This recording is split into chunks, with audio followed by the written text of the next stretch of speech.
Nomination ಹಾಕಿದ್ದೀವಿ. ಇದು ಒಂದು ಉಪಚುನಾವಣೆ. ಮೇಟಿಯವರು ಕಳೆದ ಸಾರ್ವತ್ರಿಕ ಚುನಾವಣೆಯಲ್ಲಿ ಗೆದ್ದಿದ್ದರು. HY ಮೇಟಿಯವರು ಅವರು ಮಧ್ಯದಲ್ಲೇ ಕಾಲುವಾದರು. ನಾವ್ಯಾರೂ ನಿರೀಕ್ಷೆ ಮಾಡಿರಲಿಲ್ಲ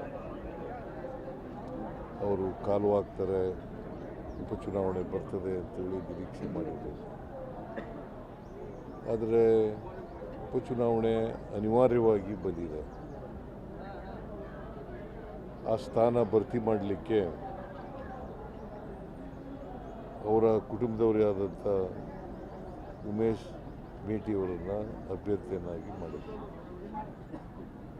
ಇವ್ರನ್ನ ಅಭ್ಯರ್ಥಿಯನ್ನಾಗಿ ಮಾಡೋದಕ್ಕಿಂತ ಮುಂಚಿತವಾಗಿ ಎಲ್ಲ ಜನರ ಅಭಿಪ್ರಾಯವನ್ನು ಕೇಳಿದ್ದೀವಿ. ಈ ಕ್ಷೇತ್ರದ ಜನರ ಅಭಿಪ್ರಾಯವನ್ನು ಕೇಳಿದ್ದೀವಿ, ಮುಖಂಡರುಗಳ ಅಭಿಪ್ರಾಯವನ್ನು ಕೇಳಿದ್ದೀವಿ, ಆಮೇಲೆ ಜಿಲ್ಲಾ ಶಾಸಕರ ಅಭಿಪ್ರಾಯವನ್ನು ಕೇಳಿದ್ದೀವಿ. ಎಲ್ಲರೂ ಕೂಡ ಮೇಟಿಯವರ ಕುಟುಂಬದವರಿಗೆ ಕೊಡಬೇಕು ಅಂತಕ್ಕಂಥದ್ದು ಅಭಿಪ್ರಾಯ ವ್ಯಕ್ತ ಮಾಡಿದರು. ನಾನು ಕೂಡ ಕರೆದು ಮಾತಾಡಿದ್ದೆ. ಮೇಟಿಯವರ 4 ಮಕ್ಕಳನ್ನು ಕರೆದು ಮಾತಾಡಿದ್ದೆ. ಅವರು ಯಾರಿಗಾರು ಕೊಡಿ, ಹೈಕಮಾಂಡ್ನವರು ಯಾರಿಗಾರು ತೀರ್ಮಾನ ಮಾಡ್ತದೆ ಅದಕ್ಕೆ ನಾವು ಬದ್ಧರಾಗಿದ್ದೀವಿ ಅಂತ ಹೇಳಿದ್ರು.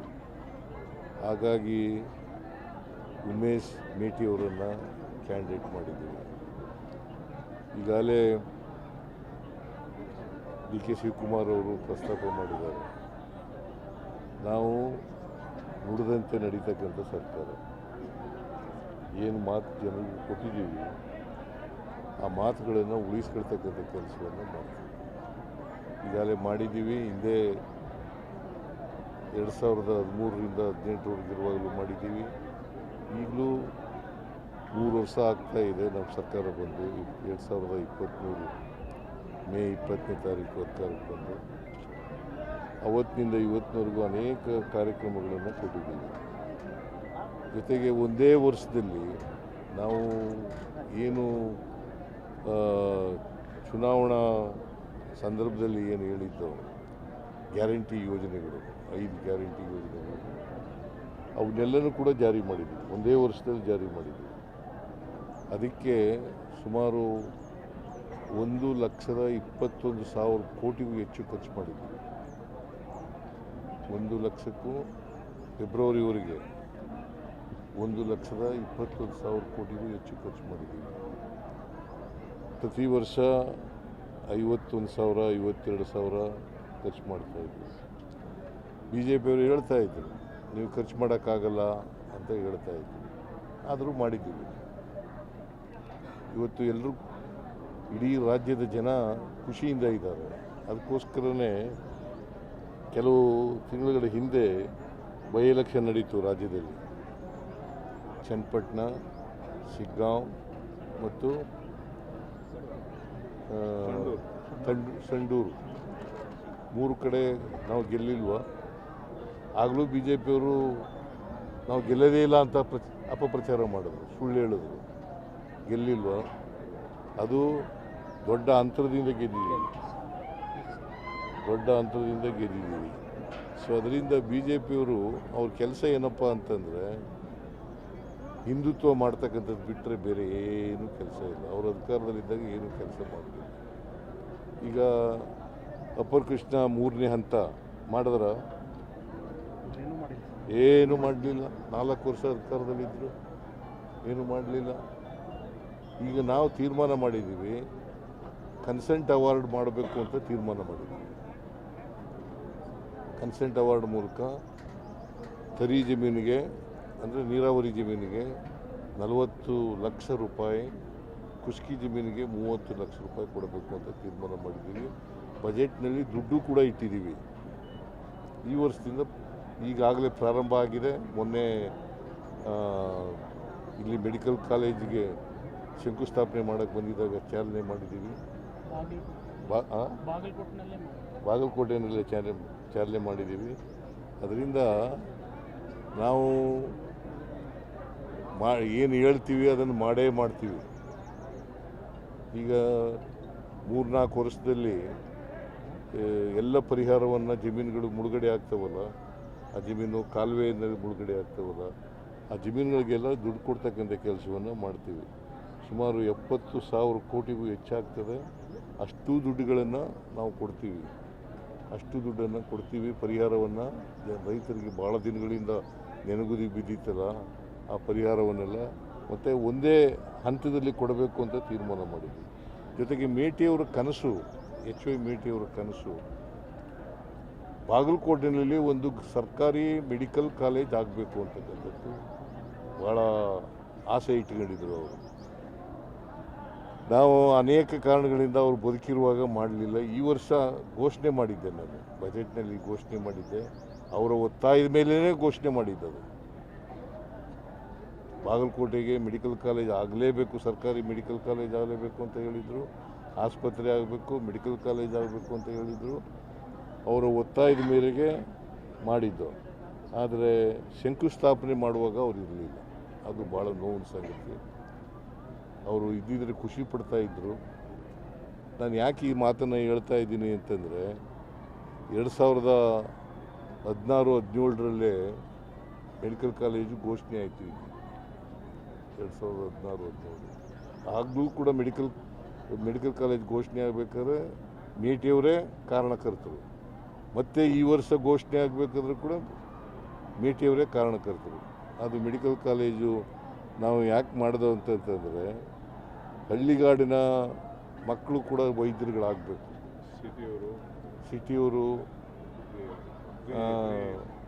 ಭಾಳ ಮುಖ್ಯವಾಗಿ ಬಡವ್ರ ಮಕ್ಕಳು, ರೈತರ ಮಕ್ಕಳು, ಅವರು ಮೆಡಿಕಲ್ ಡಾಕ್ಟ್ರುಗಳಾಗಬೇಕು ಅನ್ನೋ ಕಾರಣಕ್ಕೋಸ್ಕರ ಎಲ್ಲ ಜಿಲ್ಲೆಗಳಲ್ಲೂ ಕೂಡ ಮೆಡಿಕಲ್ ಕಾಲೇಜ್ ಮಾಡ್ತಾಯಿದ್ದೀವಿ.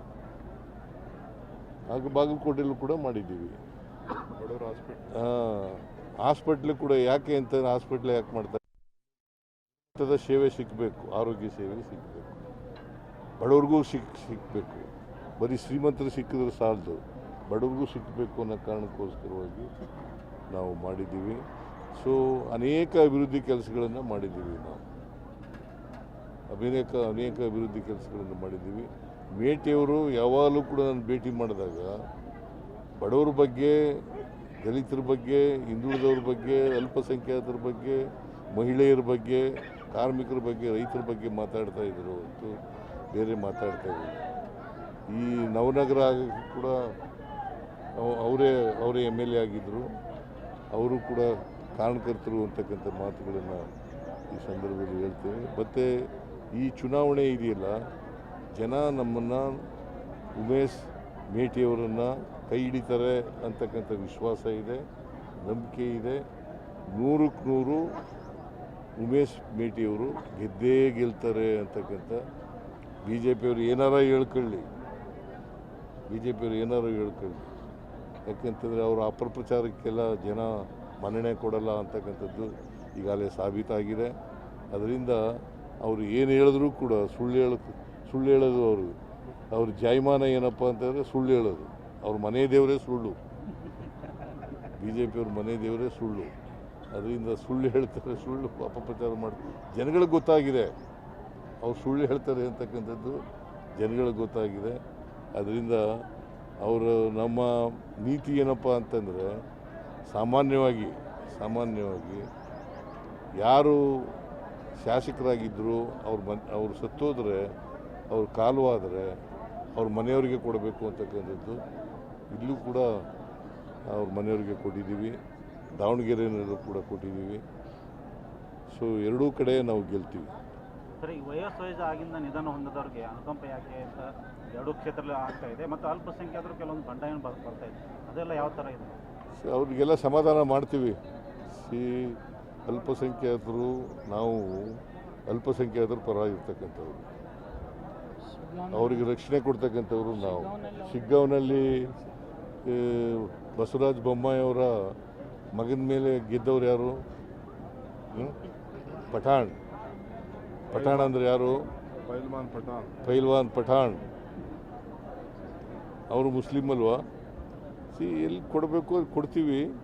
ಅವ್ರಿಗೆ ಏನು ಕೊಡಬೇಕು ಅವರು ನ್ಯಾಯಯುತವಾಗಿ. ನಾವು ಸಾಮಾಜಿಕ ನ್ಯಾಯಕ್ಕೆ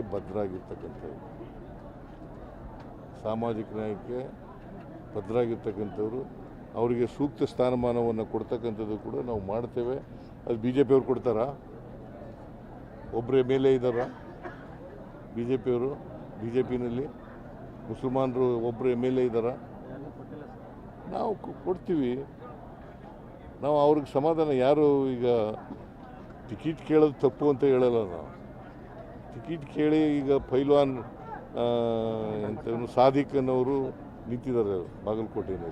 ಅವ್ರಿಗೆ ಸಮಾಧಾನ ಮಾಡಿ ದಾವಣಗೆರೆಯಲ್ಲಿ ಅವ್ರನ್ನ ವಾಪಸ್ ತೆಗಿಸ್ತಕ್ಕಂಥ ಕೆಲಸವನ್ನು ಮಾಡ್ತೀವಿ. ಸರ್, ಪ್ರಸ್ತುತ ರಾಜ್ಯ ಸರ್ಕಾರ ಡಬಲ್ ಸ್ಟೇರಿಂಗ್ ಇರೋ ಸರ್ಕಾರ ಅಂತ ಹೇಳಿ ಶ್ರೀರಾಮುಲು ಬಗ್ಗೆ ಆರೋಪ ಮಾಡಿದ್ದಾರೆ. ಡಬಲ್ ಸ್ಟೇರಿಂಗ್ ಪಾಪ ಅವರೇ ಸೋತ್ಬಿಟ್ಟಿದ್ದಾರೆ. ಕಳೆದ ಲೋಕಸಭೆಯಲ್ಲಿ ಸೋತರು, ಅಸೆಂಬ್ಲಿನಲ್ಲಿ ಸೋತ್ಬಿಟ್ರು. ಅವರು ಹೇಳ್ತಾರೆ, ಏನು ಹೇಳ್ತಾರಪ್ಪ ಅವರು? ಡಬಲ್ ಸ್ಟೇರಿಂಗು ಇವೆಲ್ಲ ಹೇಳಾಯಿತು, ಜನ ತಿರಸ್ಕಾರ ಮಾಡಿ